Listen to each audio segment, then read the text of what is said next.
Welcome to the Movie Business Podcast, picking up where Movie Business Book left off. I'm Jason Squire, hosting a wide range of industry talent and executives to answer fundamental questions about the business today. Here we go.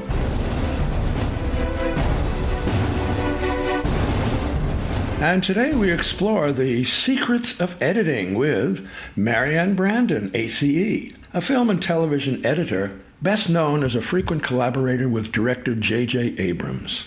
She earned an Oscar nomination for Star Wars Episode VII The Force Awakens and an Emmy nomination for the series ALIAS. Other film credits include VENOM, There Be Carnage, Star Wars Episode IX The Rise of Skywalker, VENOM, Star Trek Into Darkness, Super 8, Kung Fu Panda 2, How to Train Your Dragon, and Mission Impossible 3. Welcome, MARYANN. Thank you. Happy to be here. Well, I'm so glad you're here to talk about the crucial art of editing. What are the secrets of editing? Okay, what are the secrets of editing? There are no secrets. Unless I'm unaware that it is a secret and no one told me I wasn't supposed to tell. But I guess what I'd say is know how to tell a good story, be prepared for using your imagination. A script is only a guide for reacting to what is being shot and put together, and be open to ideas.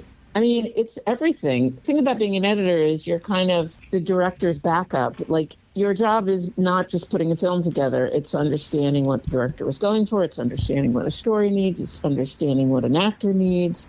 It's interpreting what an actor was going for. There's a lot of elements to it that help create the story and the cut that you eventually end up with. So I'd say the biggest secret is, be incredibly open-minded to what your eyes and ears are telling you. Well, that's a really good one. These are really helpful comments because, it's often said that movies are made 3 times in the writing, the shooting, and the editing. So this is a totally formative and crucial part of making the movie. There have been so many movies that are rescued in post, rescued in the editing room. Can I ask about nuts and bolts path of how the material reaches you? So we kind of imagine that there's a shooting day and it's complete. Then what happens to the material? How does it get to you?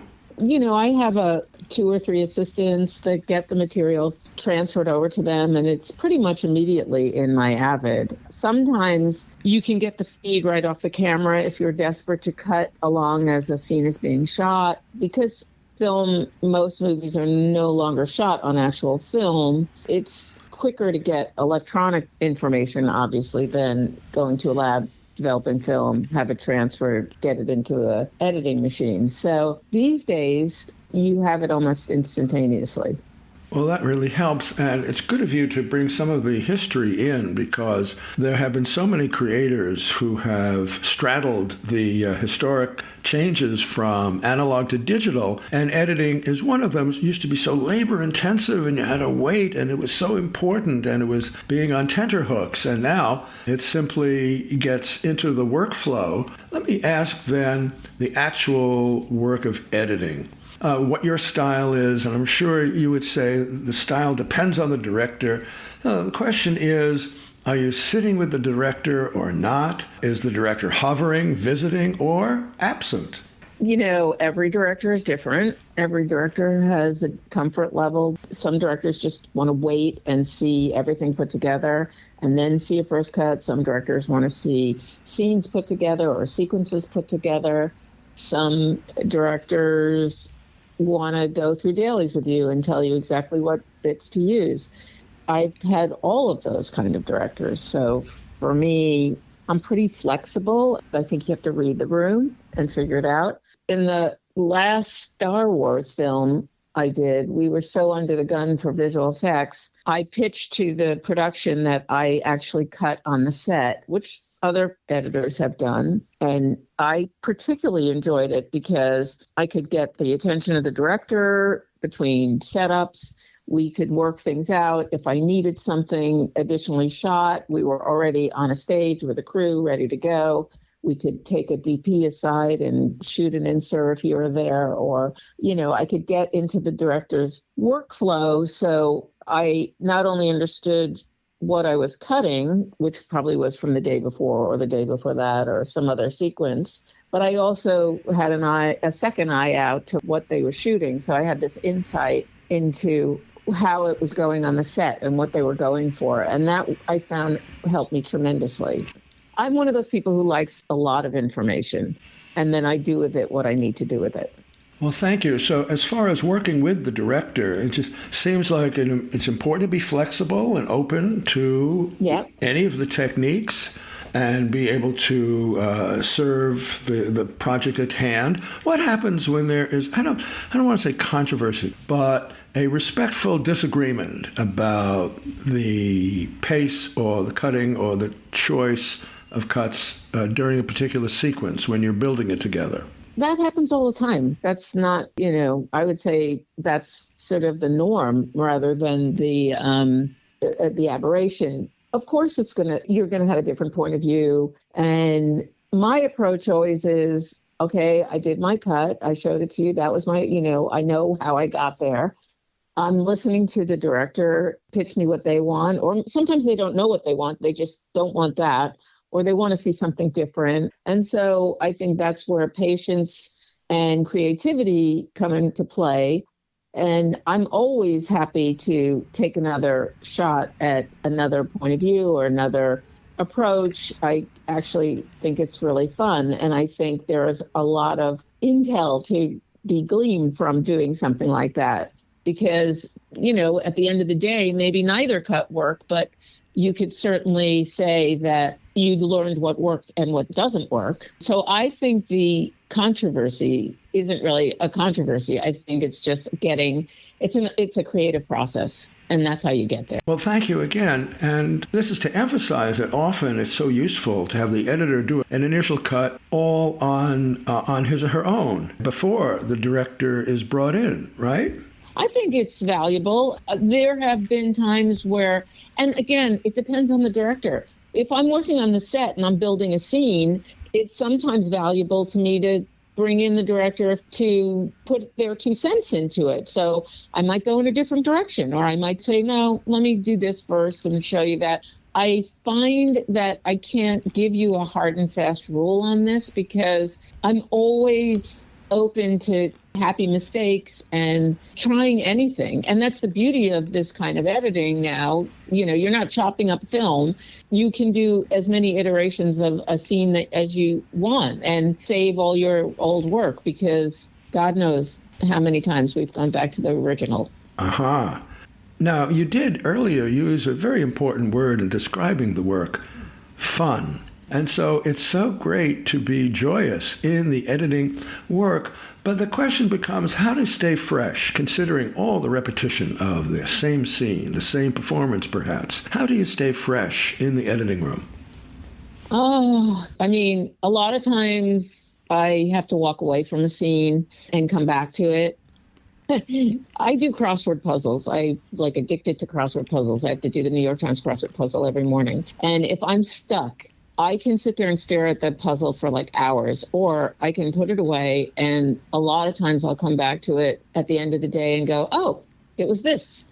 So that's how I feel about that process. If I feel like I'm getting stale or I feel like I'm not getting anywhere on a scene, a lot of times I'll have to put it down and come back to it. And sometimes it just needs to percolate. And then when you come back to it, I've had the good fortune of having the ability to look at it afresh. Maybe some people can't do that. I don't know. But for me, I can do that. I can stay excited about a film.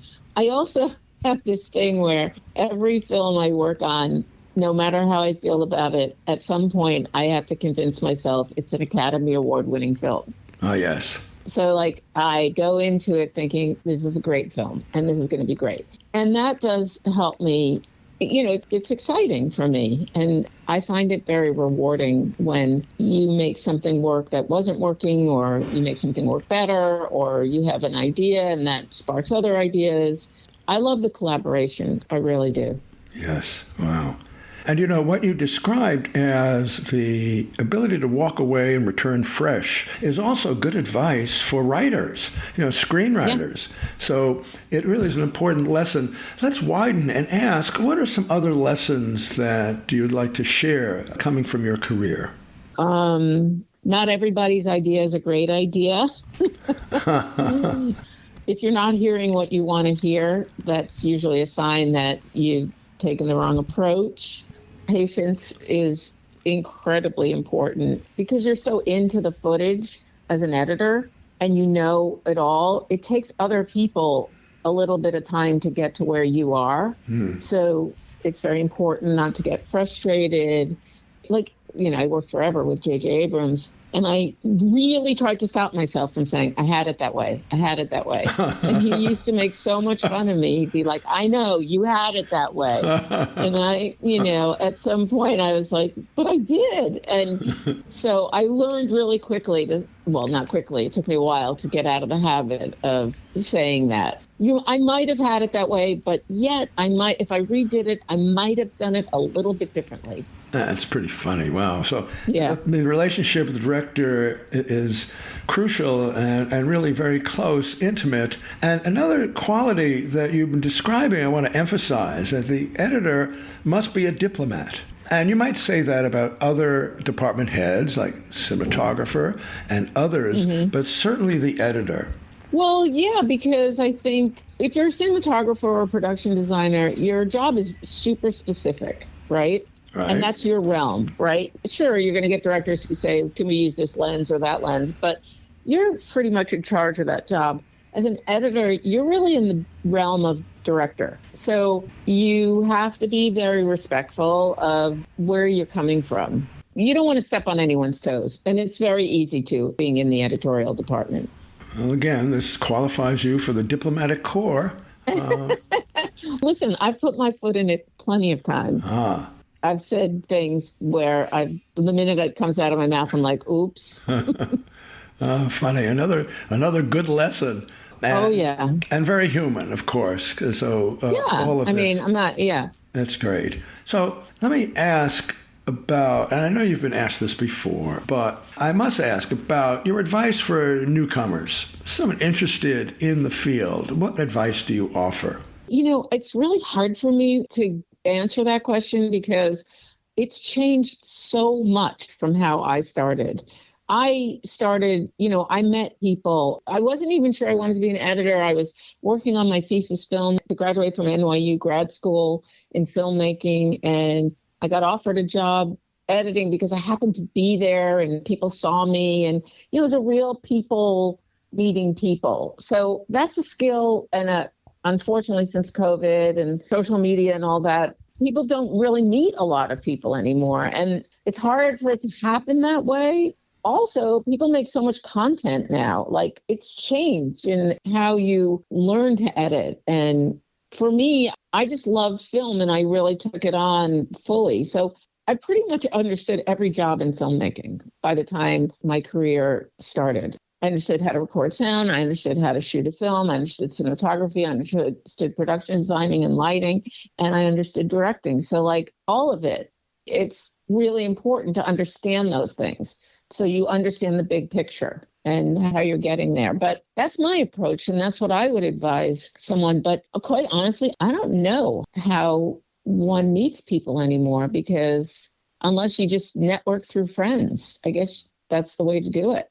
So that's really good advice.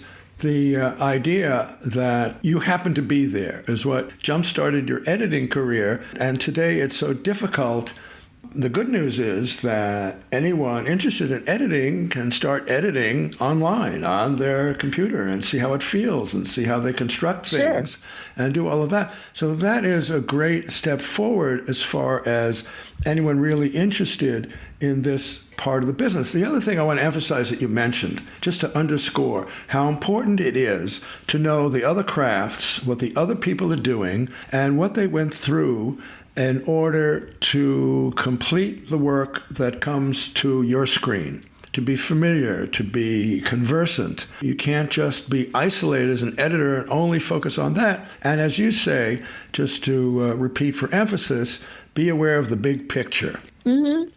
Now, I wanted to turn to another sort of wider question, and that is, what is your prognosis? Where do you think this part of the business is going, especially considering AI? Yeah, it's a good question. I don't think at the moment that AI can bring, I think AI could put a scene together, but I don't think AI reads emotion or can change a storyline to make it more accessible or more successful. So I think AI is good for the robotics of it, but not the emotion of it. And editorial to me is, 99% emotional, creative thinking outside the box. Yeah. There's no replacement for that kind of thinking. And so the verdict for AI in editing is not quite yet. Not quite yet. Not quite yet. I mean, sure, you can use AI to have someone do a line or have, change but we've had visual effects to do that for years. It's just a better, probably a more precise visual effects tool. Yeah. Well, how helpful and wonderful to be able to host you on the Movie Business Podcast. MARYANN Brandon, A.C.E., thank you so much for joining and visiting the podcast. Thank you, MARYANN. Well, thank you, Jason. It was a pleasure to be here and a pleasure to talk to you again.